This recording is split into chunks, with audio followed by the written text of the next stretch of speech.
I I don't recall ever receiving someone who's hugely admired, respected in my office. Both, I am a very small person that way. I sit in a corner office. I've always sat in a corner office. So when I was told that Shamji is coming, I was very. It was sort of a honor and privilege which I really did not deserve. And again, it is an honor to be here. His work is something which speaks for itself, and there are very few people who who can claim this kind of contribution, not only nationally but globally. Um, I take a slightly different view on women and children, especially in distress conditions. And the problems of distress conditions arise because we have a certain political, social, cultural uh, concept of women and children across faiths. It's a multi-faith thing. Unfortunately, we have moved away from a dharmic concept of women, their place in society, in samaj, within community, and at home. And as we have digressed from that dharmic concept, distortions have come in. When I say dharmic concept, actually it is borrowed from some literature which was provided to me. And very correctly, what has been mentioned there is that we have to deal, or we have to look at women and children with compassion, with empathy, and collective responsibility. So it is not a question of equality per se. Of course, I mean, you name the religion and it says God created man and woman as equals. And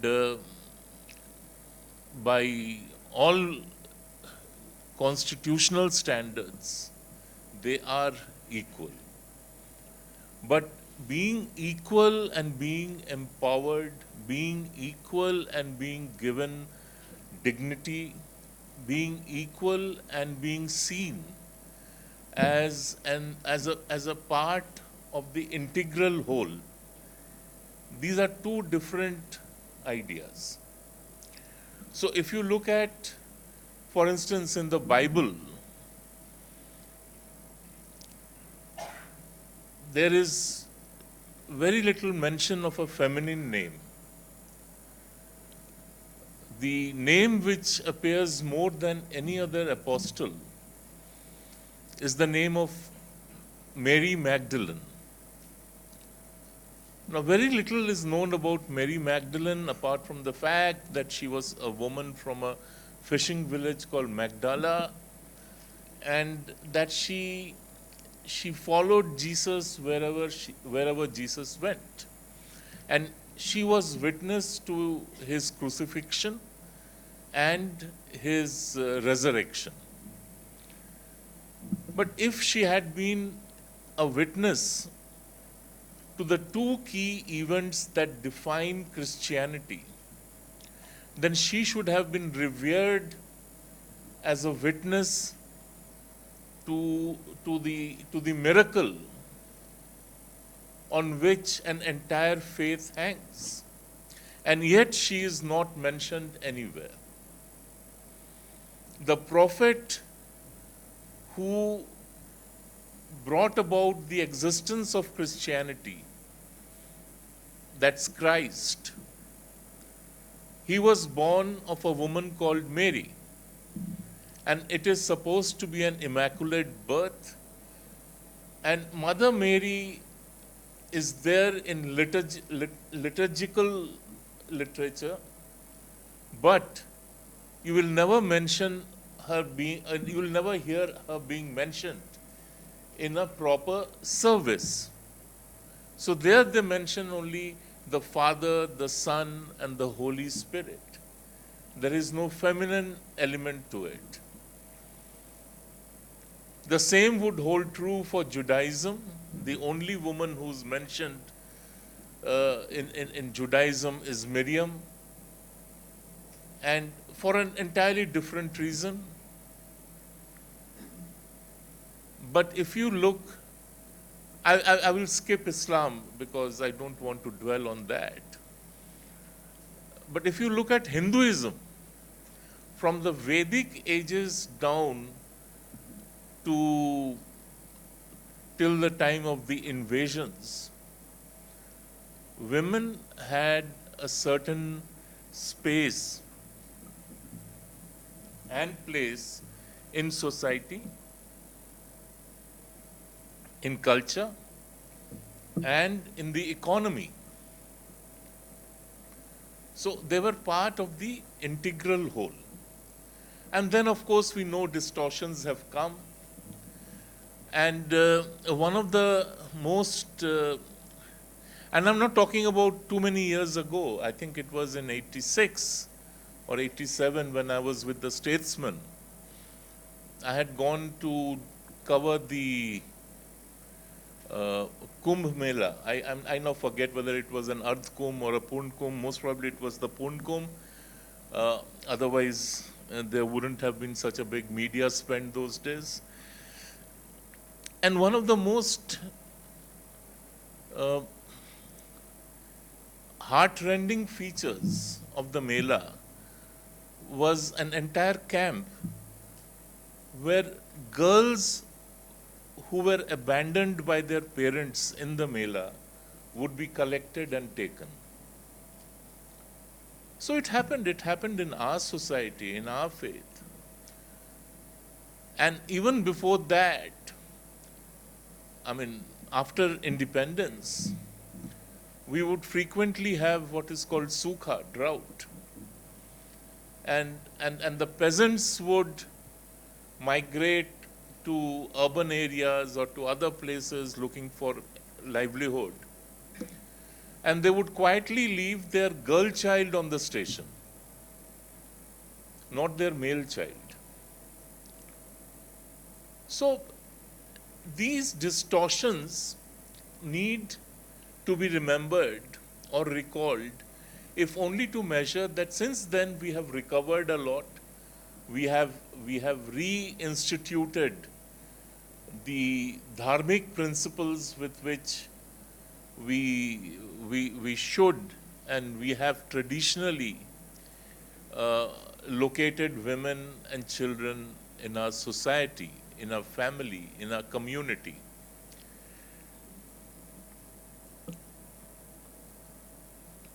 Now there are, Madhu has referenced the feminist view, but the feminist view is very repulsive for the simple reason it does not create space for a woman in the integral whole. It seeks to isolate women. It seeks to take away women from samaj, from society, from family. And that's, to my mind, a very terrible idea.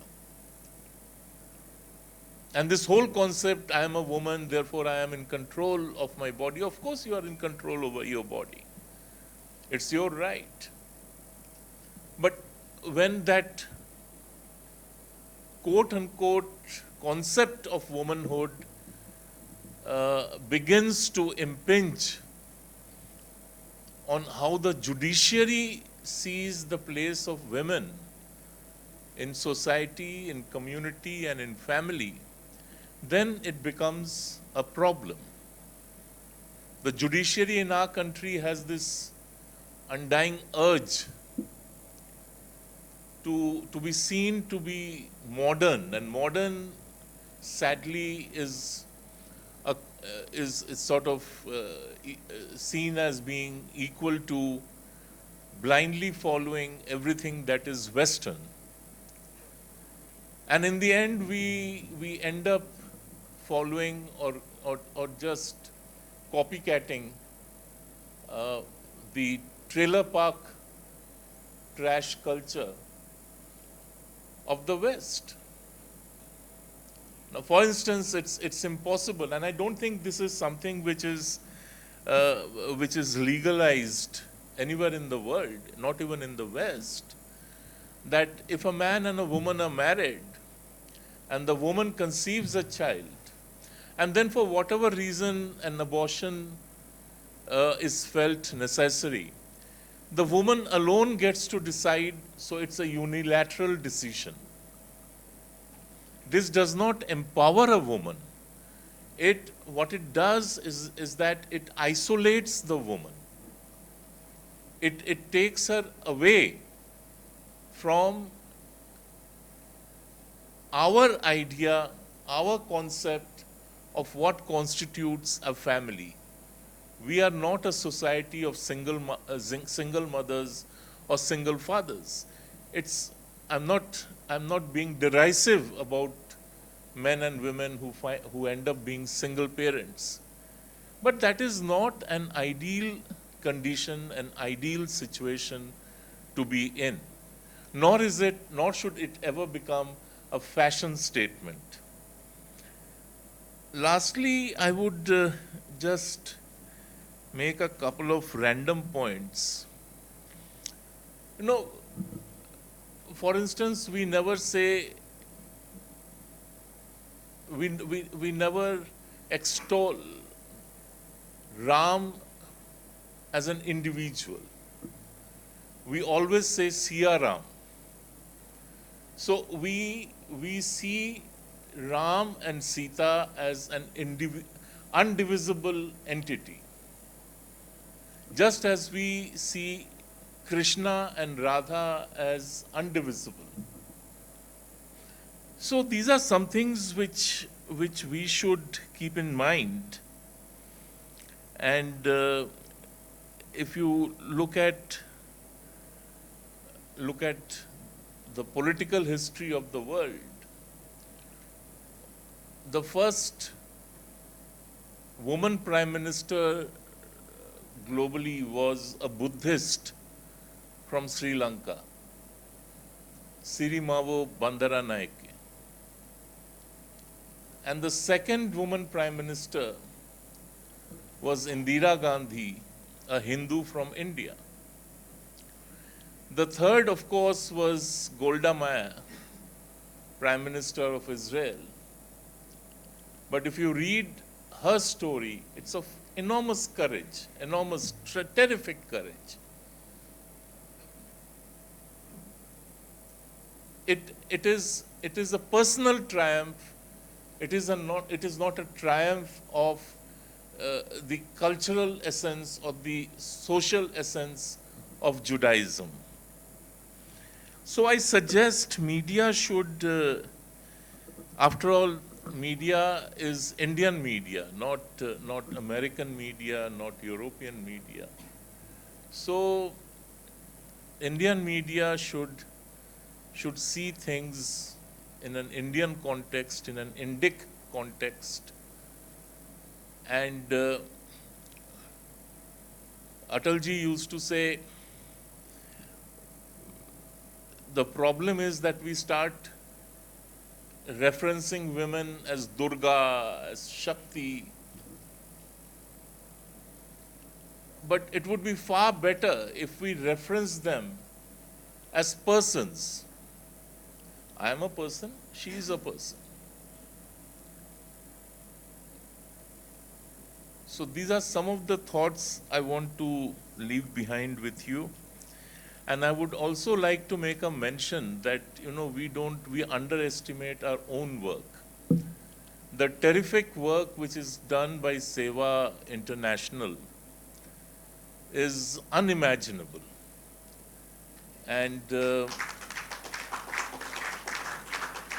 And the fact that it is volunteer based, it is driven by volunteers and the leadership of Shamji.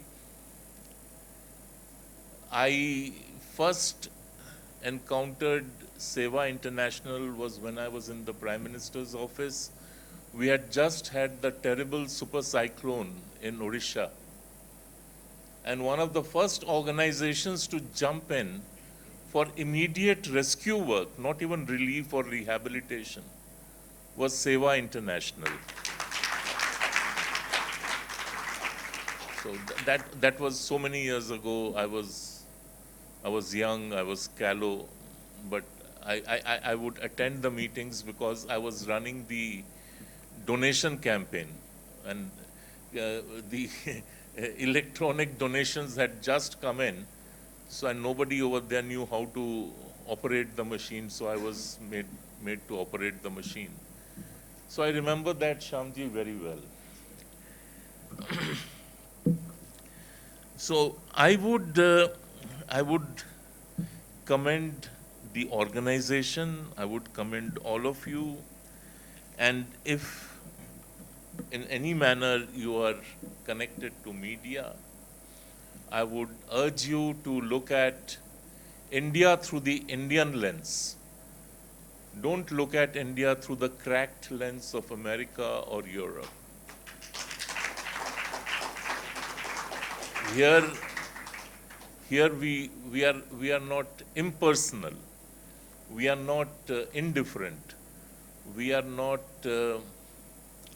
insensitive. So again, I come back. It's all about compassion. It is about being about empathy. And the reason why Hindu Samaj has begun or had begun to crack is because we had lost the whole idea of collective responsibility.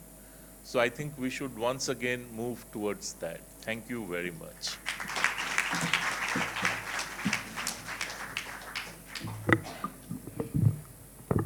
Thank you, sir.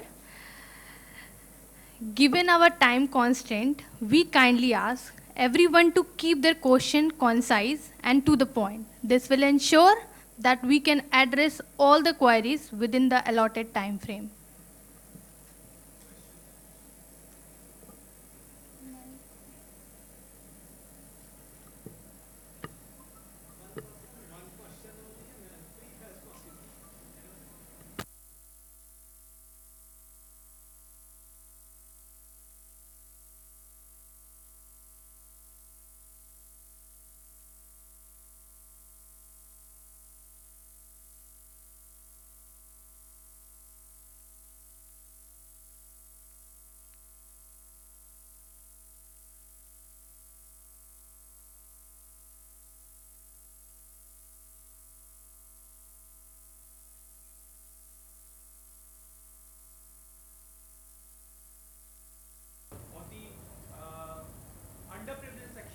Society के उनके साथ जब work करते हैं generally शुरू में उनके साथ कांटेक्ट करना और उनको उतना फेमिलियर करना कि वो आपके साथ कंफर्टेबल हो सके उसमें काफ़ी दिक्कत होती है एज एन एनजीओ जब हम वर्क करते हैं तो आप जब आपने अंडर प्रिविलेज सेक्शन के साथ स्टार्ट किया वर्क करना तो how you try to accumulate them कि वो आपके साथ उतने कंफर्टेबल हो सके कि वो आप पर ट्रस्ट कर सके क्योंकि मेनली उनके साथ प्रॉब्लम ट्रस्टिंग इश्यूज हो जाते हैं एनजीओ जब कोई भी अंडर प्रिविलेज सेक्शन में वर्क करने जाता है मेरे दो क्वेश्चन है एक मधु मैम से एक कंचन सर से hello Madhu ma'am it was really nice to hear you मैंने वुमेन स्टडीज़ में आपके बारे में बहुत पढ़ा था एंड मानुषी के भी बारे में बहुत पढ़ा था मेरा सवाल ये है कि कठुआ के गांव में सिविलियंस को कैसे ट्रेन किया जा रहा है on how to deal with the infiltrators in Kathua and villages ताकि कश्मीर जैसा एपिसोड दोबारा रिपीट ना हो क्या सिविलियंस को किसी तरह से ट्रेन कर रहे हैं या उनको मतलब to be more ready for their surroundings and how to deal with the situation and हिंदुओं को तो नहीं किया जा रहा कुछ एक छोटा प्रयास हुआ था कि कंचन सर से था खासकर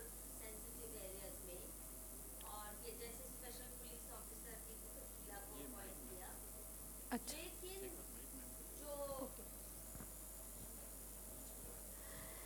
देखिए जो टेररिस्ट आ रहे हैं, जो टारगेट करते हैं, वो मॉडर्न वेपन से लैस है और अपने अनुसार, अपने टाइम के अनुसार टारगेटेड किलिंग करते हैं। हमारी सरकार ने उस लेवल की तैयारी शायद पुलिस की भी नहीं है, आम नागरिक की तो बहुत दूर की बात है। कुछ एक छोटे मोटे प्रयास हुए हैं, but overall Hindus are on the defensive और हिंदुओं की संख्या घटती जा रही है। और घाटी जैसा माहौल, जैसे राजौरी, पुंछ इत्यादि में अभी आपने देखा होगा पिछले ही सालों में कितने टारगेटेड किलिंग्स हुए हैं, तो हालात तो अच्छे नहीं हैं।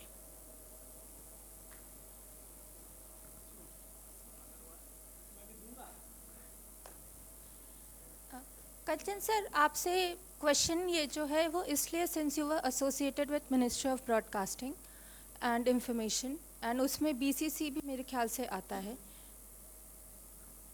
मेरा सवाल ये है कि how and why is it that channels like Colors and Star Plus have rights to broadcast their channels and their and their regressive shows? मतलब क्या गवर्नमेंट ने या मिनिस्ट्री ने कभी उस पर संज्ञान लिया है कि हमें किस तरह के टेलीविज़न शोज़ दिखाए जाते हैं? क्योंकि वी वंडर कि ऐसे चैनल्स और ऐसे शोज़ को अप्रूवल क्यों और कैसे मिल रहा है।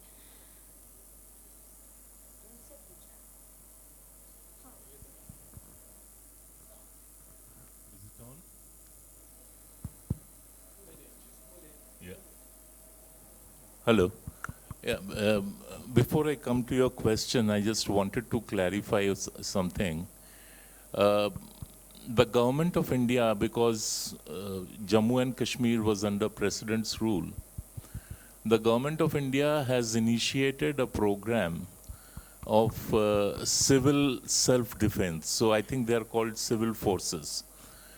Every border village, every hamlet has a force. And there is a lot of criticism, and I think there is a PIL pending in the Supreme Court that people are being given automatic weapons from the armed police armory, but they have been trained on how to use the weapons. और जहाँ तक killings की सवाल है, we have to get used to the idea that Indians will continue to lose their lives to terrorists. Terrorism is a fact of life in most parts of the world. Homeland security is a big thing across the world. So, and there will be collateral damages. Unfortunately, among the collateral damages are women and children. Now, moving to the point which you asked, I want to sort of explain very quickly and very briefly. There is something called a broadcasting code. And the broadcasting code is available on the INB Ministry's website. Anybody can download it and read it. Unlike print media, which has a supervisory oversight body called the Press Council of India, television media does not have an oversight body. But what it has is something called self-governance, and there is a body of elected members from among the television media which looks after the compliance with the broadcast code. Anybody can file a complaint if there is a violation, and there is also an interdepartmental team of the government which reviews these complaints and forwards them to the oversight body. Problem, however, is that we have to get used to the idea increasingly. As I said, the judiciary in our country is itching to be seen as modern, quote unquote modern. And their sense of modernism comes from the West. And they feel that we should not bother about a little bit of nudity here and there or suggestive visuals here and there. For instance, the government has been seized with the problem of controlling OTT channels, Netflix, Amazon, etc. And there is no clearance certificate required for films shown over there.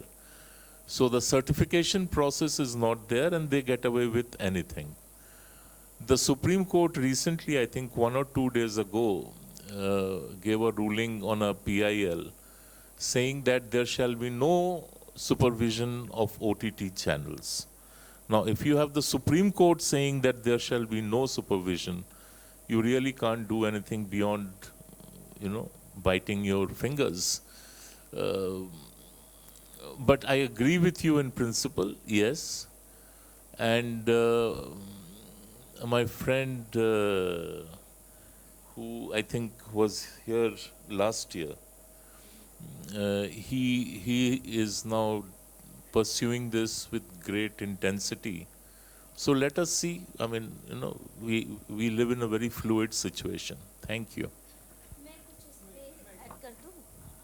दो बातें, ये माना कि private channels को control करना इतना आसान नहीं है, लेकिन बहुत आसान था हमारी सरकारों के लिए कि दूरदर्शन को वर्ल्ड क्लास बना के दिखाएं, ऐसा कंटेंट प्रोवाइड करें जो संस्कारी भी हो, एंटरटेनिंग भी हो, क्लासी भी हो, ताकि वो एक रोल मॉडल बन जाए। हमारे दूरदर्शन की जो बदहाली है आप सब जानते हैं। मोर इम्पोर्टेंटली, चलिए आप उनको सेंसर नहीं कर सकते, पर मुझे ये बताइए इस बात का क्या औचित्य है जो इतनी चुड़ैल महिलाओं की जो सास बहू सीरियल बनाती हैं, एकता कपूर, कितने अवार्ड दिए, पद्मश्री, पद्म क्या क्या नहीं, काहे को?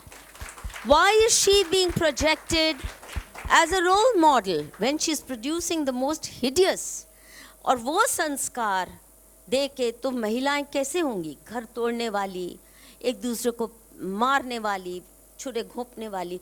That at least the government should display better taste in patronizing, in awarding, in rewarding people. If ये cultural है हमारे सरकार का level, सास बहू सीरियल में जो दिखाया जाता है, तो देश को ईश्वर भी नहीं बचा सकता, हमें ही कुछ करना पड़ेगा. धन्यवाद. No, Madhu, I mean, I think that is a very extreme view. मैं यहाँ से बोलने वाला था कि, we have to seek a middle ground. I mean, we have the extreme left and we have the extreme right. And, हाँ तो, no, I mean, just for your information, there is a global survey done by Reuters every year, and Doordarshan, by all parameters and by miles, is compared to BBC or CNN, it is considered as the most trusted and most reliable channel in the country. So I am not saying this is a third party survey which is saying this. If you look at the TRP, which I occasionally, if I get the time, I go through it and I parse it. This Saas Bahu thing, I have never watched even a quarter of that episode or of that series. But you will be surprised by the ratings. And these are afternoon ratings, not afternoon, early evening ratings. And 90% or close to 90% viewers are women, not men. So the point which I am trying to make is that if you sort of typecast your women, if you put them in your homes and tell them बस खाना क्या है, रोटी बनाओ, हाँ? रोटी बनाओ और मैं दाल बना दूंगा, and probably I will get the dal from Zomato and pretend I made it. So then you will get this. You have to, and I'm not plugging for the Prime Minister, but you have to then look at empowering women in more fruitful manner, in a better manner.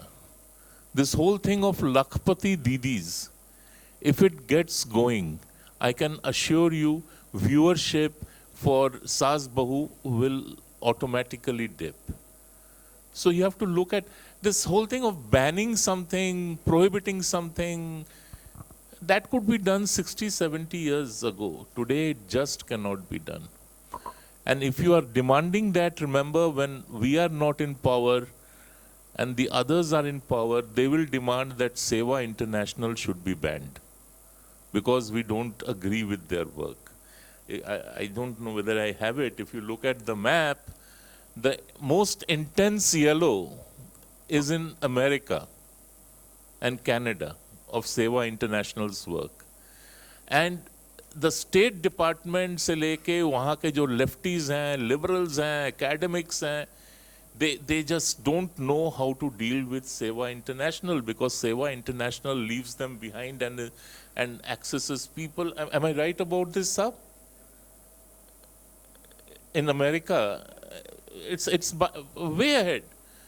So they will want to put you down. So don't ever want things to be put down. जिसको कहते हैं अपने line को लंबा कीजिए, दूसरे के line को छोटा करने की मत कोशिश कीजिए. Thank you.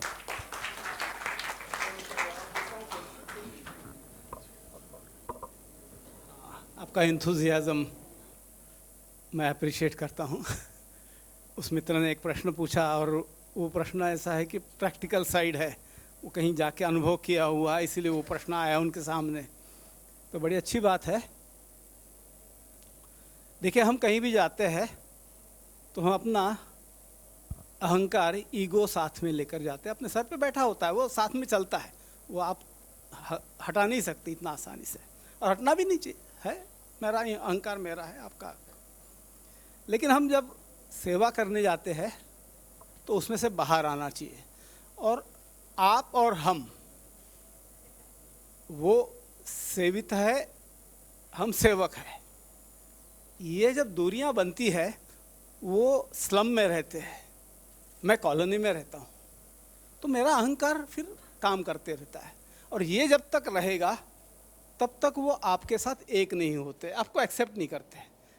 The moment you take care of your ego, approach them humbly with humility, चित्र बदलते जाता है. वो छोटे से झुग्गी में रहने वाला परिवार मेरा परिवार है, उस घर की माँ मेरी माँ है, उस घर के भाई बहन बच्चे मेरे भाई बहन हैं.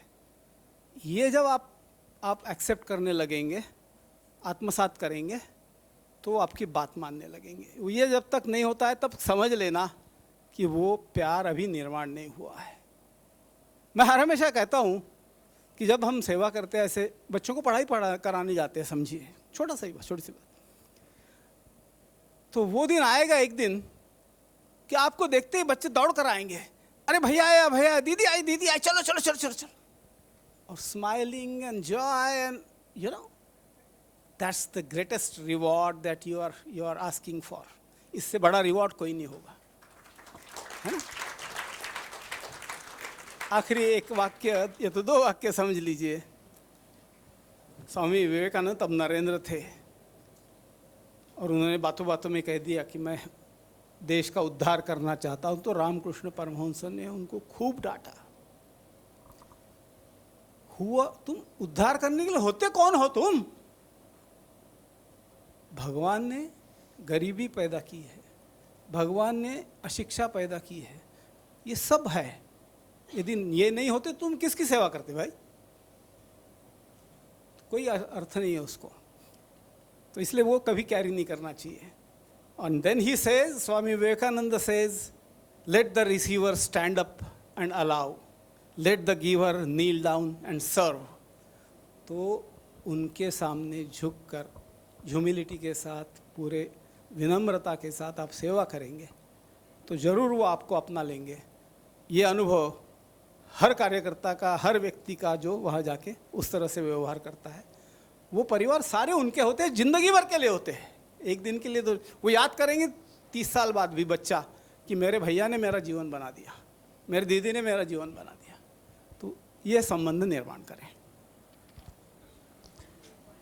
Good evening, sir and ma'am. My name is Satyam Kumar Shukla, and I am the student of Strategic Communication Department from Indian Institute of Mass Communication. Ma'am, as this age is of the information warfare and the soft power, so ma'am, what do you think is the significance of setting the agenda, or I will say the Indian narrative, on the global platform? Because in India, the most of Indian youth is not aware of our ancient culture and tradition. As I am researching on the topic, the Mahabharata as the tool of diplomacy and information warfare, how much do you think it is important to set the narrative for India's soft power by the Indic perspective?